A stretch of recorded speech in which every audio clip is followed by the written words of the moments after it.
Hey, salut, je viens juste de recevoir mon GPI case de Retroflag, ainsi qu'un Raspberry Zero W et une carte SD. On va regarder dans cette vidéo comment on installe tout ça.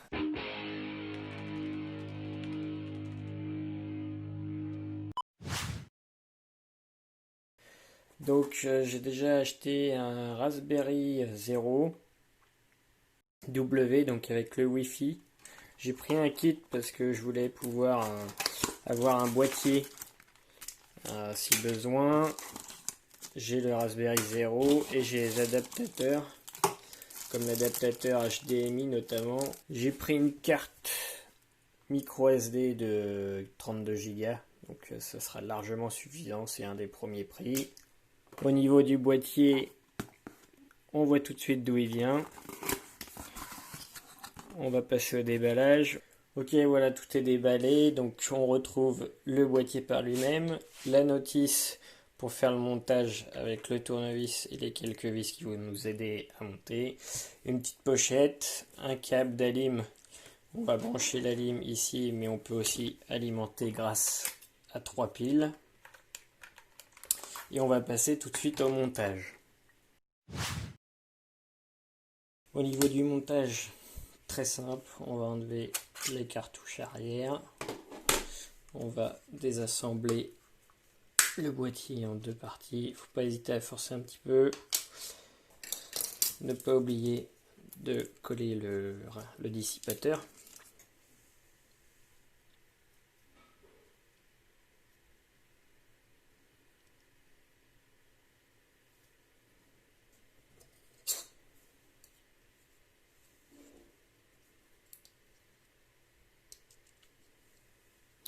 On connecte le Raspberry avec la carte. On met le Raspberry en place.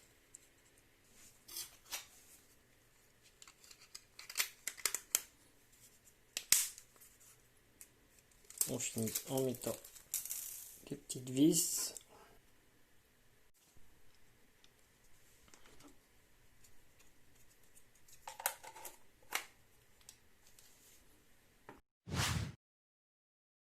Au niveau du logiciel, j'ai décidé de partir sur Recalbox, qui a une distrib dédiée au GPI case. Donc vous allez sur le site, vous téléchargez le fichier Recalbox pour Raspberry 1 ou 0. Une fois que le téléchargement est terminé, on va utiliser un logiciel pour écrire sur la carte mémoire. J'utilise Etcher. Vous sélectionnez le fichier qu'on vient de télécharger, la bonne carte, et on flash la carte. On attend quelques minutes.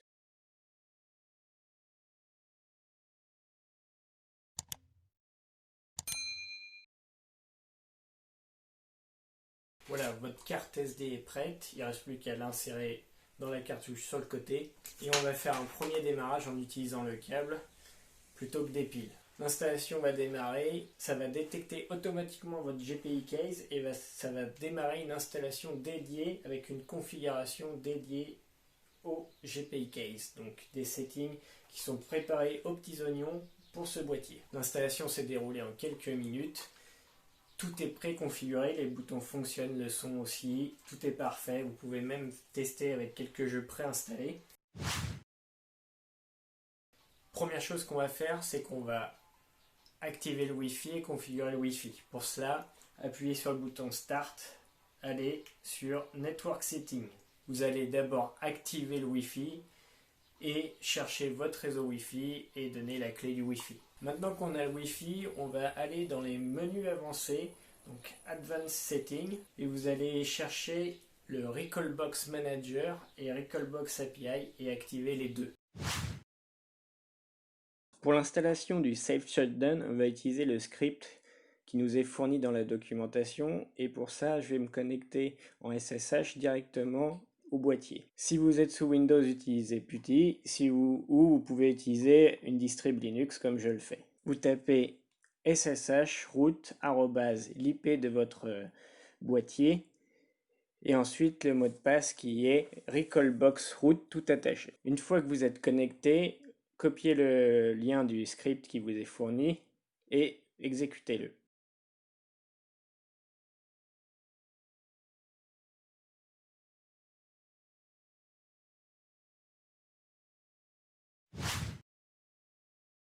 Pour ajouter des jeux, le moyen le plus simple, c'est d'utiliser le Web Manager.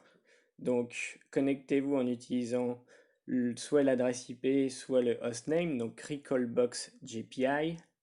Et je vais, par exemple, rajouter des jeux Super Nintendo. Je vais dans le dossier Super Nintendo et vous cliquez sur le bouton Uploader des ROM. Et vous allez chercher vos fichiers de jeux Super Nintendo. Et il suffit de faire un drag and drop et au bout de quelques secondes, le jeu est ajouté. Voilà, c'est le moment de tester le boîtier. Recalbox est vraiment optimisé et démarre très rapidement, et à chaque démarrage vous avez une introduction qui est plutôt sympa et différente, donc ça c'est vraiment quelque chose que j'apprécie.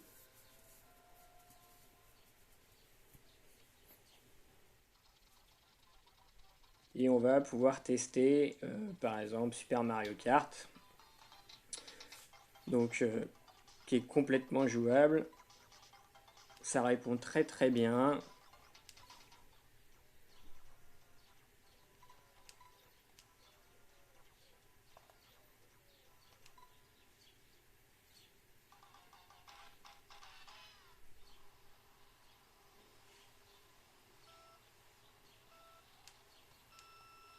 Vous pouvez utiliser tous les boutons qui sont en façade et les deux gâchettes derrière qui sont elles un peu moins accessibles et beaucoup moins pratiques que sur ma Game Boy Zero.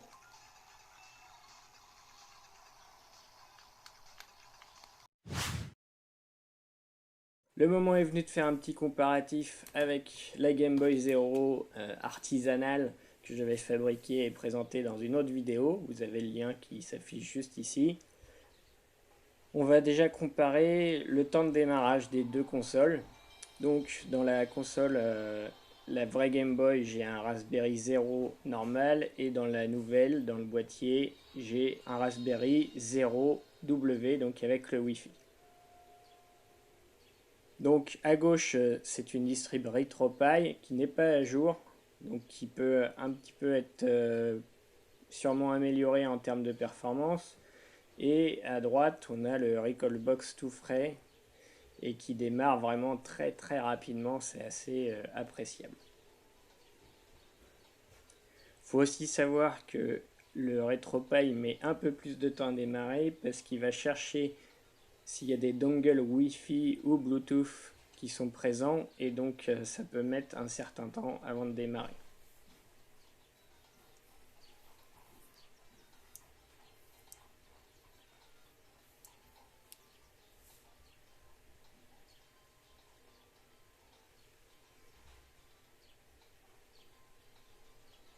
Si on compare maintenant le matériel, on va commencer par les gâchettes arrière qui sont vraiment la grosse différence.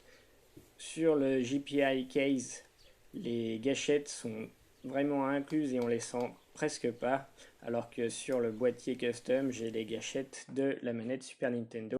Concernant la taille, on voit bien que le nouveau boîtier est beaucoup plus petit, très propre, mais qu'on va malheureusement ne pas avoir de port USB ou de port HDMI en sortie, et ça c'est un petit peu dommage. Au niveau du son, on retrouve le même port jack, donc vous pouvez brancher votre casque.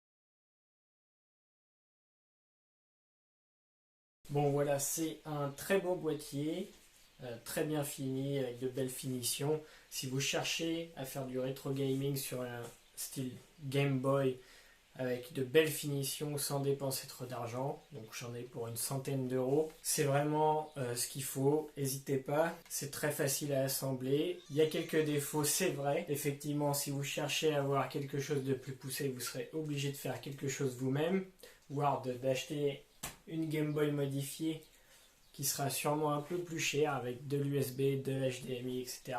Mais si vous voulez faire uniquement du jeu rétro gaming 8 bits, 16 bits, voire 32 bits, alors ça suffit largement et vous pouvez partir là-dessus en étant complètement rassuré. Voilà, c'est tout pour cette vidéo. Si ça vous a plu, n'hésitez pas à laisser un petit pouce et à vous abonner à la chaîne.